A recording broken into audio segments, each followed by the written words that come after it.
This is Star Colonies, the full set. In the game you get a game board and a deck of cards and player mats for 3 different players. As you set up the game, you place all the unexplored star system cards into the unexplored star system spot, infiltrators into their respective slot. There are 10 transport cards, heavy transports and advanced transports, stacked with the heavies on top. Spare transport cards. Outpost ships go onto the first slot, which is the first victory condition. When a player lands the first outpost, they get a victory point, and if they are the first player to do so, they will get a second victory point, like so. The second player in a 4-player game will also do the same. Having achieved an objective, they will also get the second outpost. At which point, colony ships become available. These can be bought, and they will replace outpost ships. So what is Star Colonies, and how do you win the game? First of all, each player has a set of cards, 2 scout ships, and 8 transports, which are shuffled and placed face down on the draw deck. When you play your card to buy a ship from the deck, you play into your discard pile. The main board contains the victory track, the upgraded transports, and the unexplored star systems, which you can explore with your scout ships. It also contains the fleet row of warship cards, which you can buy to protect your outposts and colonies and seize those of other players. First player draws 1, second player draws 2, and third player draws 3, and then 4 players. In your hand, you'll have scout ships, up to 2 scout ships, and the rest will be transports. You may not get a scout ship in your first turn. To explore, the first order is explore with a scout ship. So you play your scout ship, draw a planet, and place the scout ship on the planet next to your home fleet card. If you have 2 scout ships, you do the same thing. And transport phase, you bank transports to your supply from your hand to any system's resource slot. So I can bank transports here, or I can send them to Orion for 1. This will give me 2 credits next turn. This will give me 1 credit to buy a ship now. So I will buy a ship from the trade row, which costs 1, and place it on the transport I've used to buy it. If I had more cards to buy, I could buy a bigger ship or several ships. My next turn, for example, I would have 4 ships, 1, 2, 3, 4 transports. That's 4 credits in the bank. Plus, Orion would give me 2 credits this turn. That's a total of 6, for which I could build a combination of 6 ships. They can be different factions, but it'd be better to play the same faction, to buy 2 ships of the same faction, because I can use them as a fleet. I will put them again into my supply, which is the bottom of my draw deck. Then, at the end of each turn, refresh. You make sure you draw 4 cards from your deck, 1, 2, and when there are no cards to draw, you flip over your deck and continue to draw until you have 4. So the first card that I drew has finally come into action. This is now my fleet, my space fleet, and I can use this to attack someone else's planet.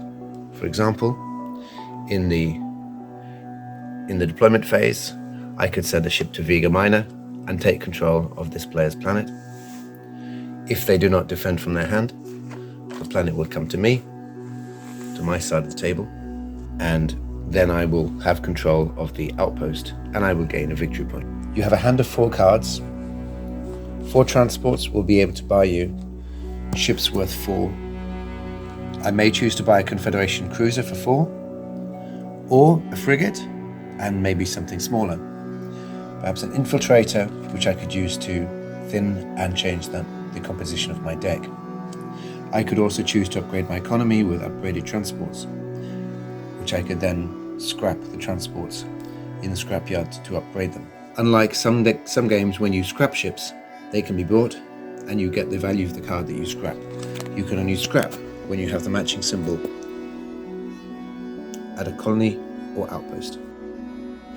The object of the game is to score victory stars, mostly by primary objective to build the first outpost, and then 4 outposts, the first colony, and then 2 colonies. This will end the game, and other players will get one last chance at grabbing victory stars before the game ends. And when all of the cards have been drawn to your hand and played, the remaining cards are flipped over, which means that when you draw your next hand of cards, you will, of course, after the 2 transports have been revealed, get the card that you drew. Now that you have an outpost ship in your fleet, during the deploy phase, you can send this to the planet you early explored, land it on the planet, and gain yourself a victory point. So that's 3.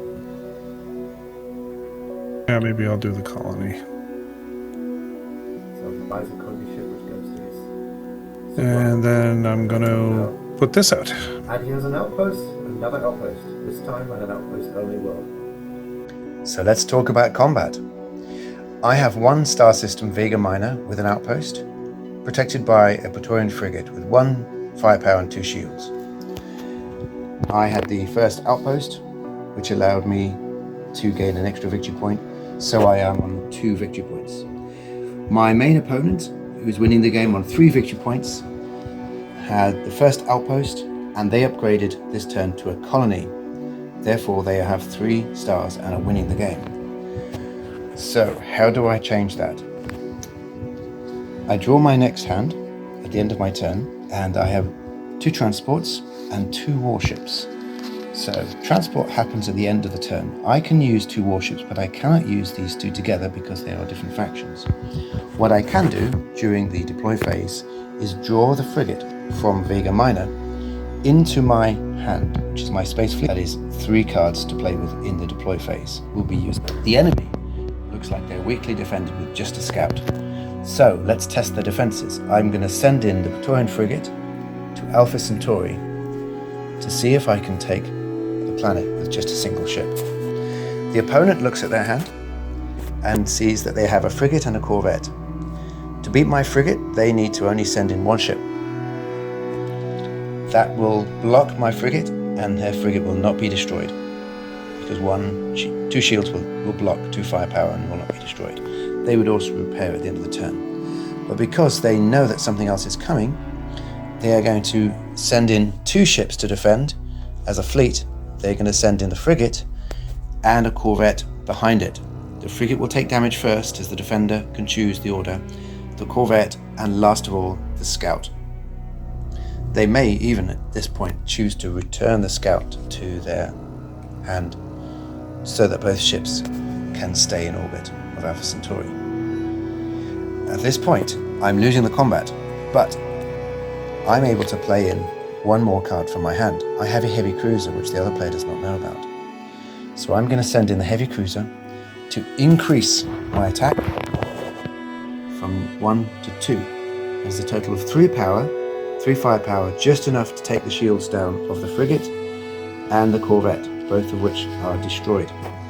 They do 2 firepower to 1 of my ships. The defender may choose to fire everything at the frigate, destroying it, leaving my heavy cruiser undamaged, but they lose all of these ships. Unfortunately, because the enemy planet now has no defenses, and not even the scout, they lose control of Alpha Centauri, and Alpha Centauri returns to my side of the board, giving me 3 plus my objective. So I take over control of the game, and in fact I gain 2 victory points because it is a colony which I captured, and the enemy goes down 2 points. It's not over. The enemy can easily come back from this loss, but it just shows how quickly the game can change.